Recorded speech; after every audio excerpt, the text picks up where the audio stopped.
एक बार की बात है जब एक सन्यासी ने अपने गुरु के सामने एक समस्या लेकर आया और गुरुदेव को बोलने लगा, हे गुरुदेव, मेरा मन बहुत ही अशांत है।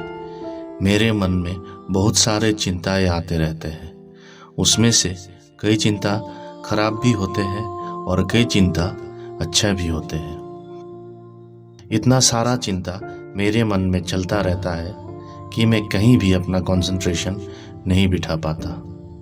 पहले एक से शुरू कर फिर एक और फिर एक, ऐसे करके मेरी चिंताएं बढ़ते ही जाते हैं और मैं बहुत सी ऐसे चिंताओं में उलझता जाता हूँ कि मैं असल में जो करने बैठा था उसमें मेरा ध्यान ही नहीं रहता।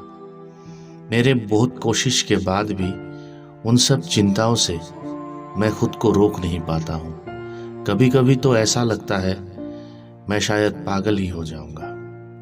आप मुझे रास्ता दिखाइए, इन सब चिंताओं में से मैं कैसे बाहर निकलूं।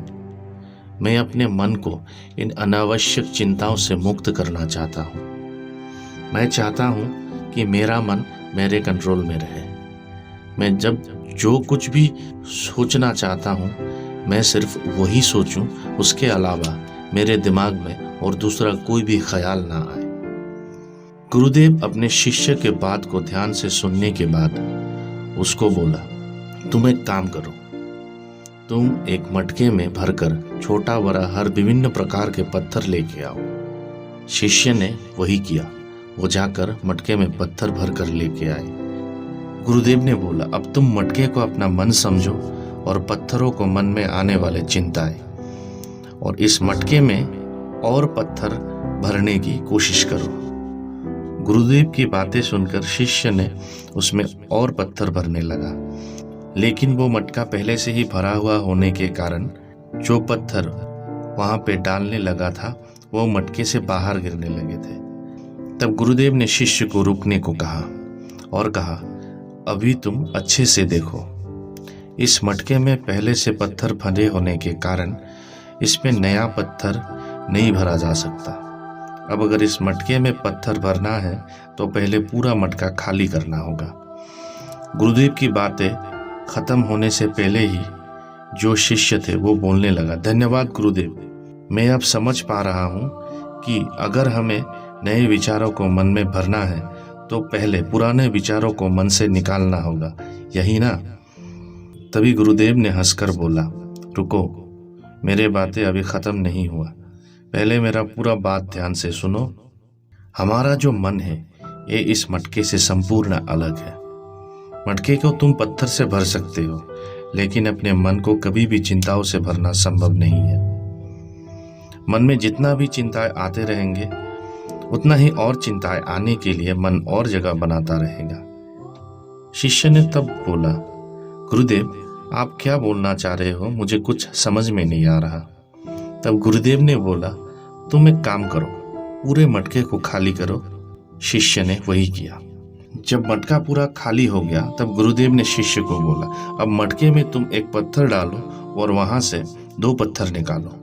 ये बात सुनकर शिष्य आश्चर्य होकर बोला, ये कैसे संभव है गुरुदेव? मैं अगर इस मटके में एक पत्थर डालूं तो इसमें से तो एक ही पत्थर निकलेगा। तब गुरुदेव हंसकर बोले, ठीक है, तो तुम इसमें 5 पत्थर डालो और 10 पत्थर निकालो। शिष्य ने गुरुदेव को बोला, आप क्या मजाक कर रहे हो गुरुदेव? ये कोई चमत्कारी मटका थोड़ी ना है, इसमें तो जितना पत्थर डालेंगे उतना ही निकलेगा। गुरुदेव ने तब बोला, तुम बिल्कुल ठीक कह रहे हो, ये कोई चमत्कारी मटका नहीं है, लेकिन तुम्हारा मन इस मटके का पूरा उल्टा है। तुम्हारा मन चमत्कारी है। शिष्य ने तब बोला कि कैसे? गुरुदेव बोले, अभी जो मैं बोलने जा रहा हूं उसे ध्यान से सुनो। तुम सोच के देखो, जब तुम्हारे मन में किसी प्रकार का ख्याल आते हैं तो उसी से संबंधित तुम्हारे मन में और कई सारे ख्याल आते रहेंगे, और जब तुम उन ख्यालों को दूर करने के लिए जितना संघर्ष करते हो तो तुम्हारा मन का ख्याल का जाल बढ़ता ही जाता है। तुम एक से एक चिंता को मन से दूर फेंकना चाहते हो और उसके साथ साथ तुम्हारा मन और कई प्रकार के चिंताओं से घिरे जाते। तुम मटके में से पत्थरों को तो निकाल बाहर फेंक सकोगे, लेकिन अपने मन के चिंताओं को खाली करना कभी भी संभव नहीं है। शिष्य सब सुनकर थोड़ा हताश होकर गुरुदेव को बोलने लगा, मैंने आपके सारे बातों को समझा और इसका मतलब ये है कि हम चिंताओं के इस मायाजाल से कभी भी बाहर निकल ही नहीं सकते। इस समस्या का कुछ समाधान है ही नहीं। लेकिन गुरुदेव, आप ही ने तो एक दिन कहा था कि हर समस्या का समाधान है, तो फिर इसका क्यों नहीं? ये तो एक बहुत ही बड़ी समस्या है। ना जाने मेरे जैसे कितने आदमी इस समस्या से परेशान हैं। हे गुरुदेव, सच में इसका कोई समाधान नहीं है क्या? तब गुरुदेव बोला, समाधान है। तुम एक काम करो, इस मटके को आधा पत्थर से भर दो। गुरुदेव ने शिष्य को बोला, मुझे मालूम है तुम बहुत अच्छे मूर्ति बनाते हो, तो तुम मेरे लिए उस मटके से एक पत्थर निकालकर एक सुंदर मूर्ति बना कर दो। शिष्य ये बात सुनकर बहुत प्रसन्न हुआ। वो जिस काम पर एक्सपर्ट है, गुरुदेव ने उसे वही करने को बोला। अब सबके सामने इज्जत रखना है और सबसे बेहतर पत्थर ढूंढकर सबसे बेहतर मूर्ति बनाकर गुरुदेव को भेंट में देना होगा। ये सब सोचकर उसने मटके से एक पत्थर निकाला, लेकिन उस पत्थर से वो उतना संतुष्ट नहीं हुआ। वो सोचने लगा, इस पत्थर से शायद उतनी अच्छी मूर्ति नहीं बन पाएगी जितना अच्छा बनाने का वो सोच रहा है। उसने उस पत्थर को साइड किया और एक दूसरा पत्थर लिया, लेकिन इस बार भी उसे उस पत्थर का शेप अच्छा नहीं लगा। वो उस पत्थर को भी साइड किया और तीसरा एक पत्थर लिया, लेकिन उसको उस पत्थर का रंग पसंद नहीं आया।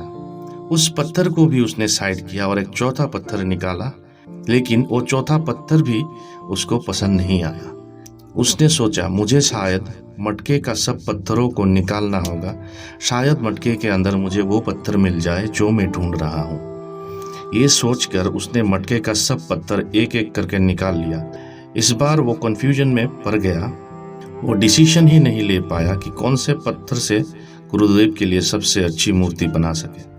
गुरुदेव बहुत देर से उस शिष्य को देख रहा था और उसके पास आकर बोले, मैं तुम्हारा समस्या दूर कर देता हूँ। तुम एक काम करो, तुमने पहले जो पत्थर निकाला था उसी से मूर्ति बनाओ। ये सोचो कि तुम्हारे पास और दूसरा कोई पत्थर है ही नहीं। अगर तुमको मूर्ति बनाना है तो तुमको इसी से बनाना होगा। शिष्य ने गुरुदेव ने जैसा बोला वैसा ही किया और कुछ ही देर में उस पत्थर से एक बहुत ही सुंदर मूर्ति बनाकर तैयार कर दी। वो मूर्ति शिष्य का बनाया हुआ आज तक का सबसे सुंदर मूर्ति था। अब उस मूर्ति को गुरुदेव को भेंट करके बोला, गुरुदेव, मुझे मालूम ही नहीं था कि उस पत्थर से भी उतना सुंदर मूर्ति बन पाएगा। गुरुदेव ने उस मूर्ति को देखकर बहुत ही प्रसन्न हुआ और शिष्य को बोला कि जब हमारे पास एक से ज्यादा दूसरा ऑप्शन नहीं होता है तो हम उसी को अपना सब कुछ मानकर, अपना पूरा शक्ति लगाकर उसको ही सर्वश्रेष्ठ बनाने में लग जाते हैं। और अगर हमारे पास ज्यादा ऑप्शन होता है तो हम सिर्फ ढूंढते ही रह जाते हैं, उसमें से कुछ बना नहीं सकते। हमारा मन भी वैसा ही है। ये एक चिंता का पीछा करते करते चिंता के पहाड़ पर ही जैसे चढ़ जाते हैं और हमें जहाँ फोकस करना है वो हमसे छूट जाता है। गुरुदेव ने बोले, जब भी हमारे मन में ऐसा कोई भी ख्याल आता है तो उसे दूर करने का चिंता छोड़ दो। मन के उस भंवर में फंसो मत, उसके बदले मन को एक ही काम में फोकस करने की कोशिश करो। जब जो कर रहे हो वही तुम्हारा एकमात्र काम समझकर सिर्फ उसी काम को करो। ऐसा समझो कि उसके अलावा अभी इस मोमेंट में तुम्हारे पास दूसरा कोई काम है ही नहीं। जो करना है अभी करना है, बाद में इस काम को करने का मौका नहीं मिलेगा। जब वो काम खत्म होगा तो दूसरा काम के टाइम भी यही टेक्निक फॉलो करो। तब तुम देख पाओगे तुम्हारे मन में आया हुआ ख्याल सब हवा के जैसे उड़ गए हैं। लेकिन मन के इस भंवर से निकलना उतना आसान नहीं है। इसके लिए तुमको कुछ दिन प्रैक्टिस करना होगा और तभी तुम इसमें सफल हो सकते और इस बड़े समस्या से तुमको मुक्ति मिल सकती है। इसीलिए दोस्तों, ओवरथिंकिंग को दूर करने के लिए सबसे पहले तुम उसे दूर करने का चिंता छोड़ो और जो काम जब करना है उसी में अपना पूरा फोकस लगा दो। यही ओवरथिंकिंग से दूर होने का सबसे अच्छा तरीका है। अगर ये वीडियो आप लोगों को अच्छा लगा तो दोस्तों के साथ शेयर जरूर कीजिएगा और ऐसे ही कहानी सुनने के लिए हमारे चैनल को लाइक, सब्सक्राइब और शेयर कीजिएगा। धन्यवाद। जय हिंद।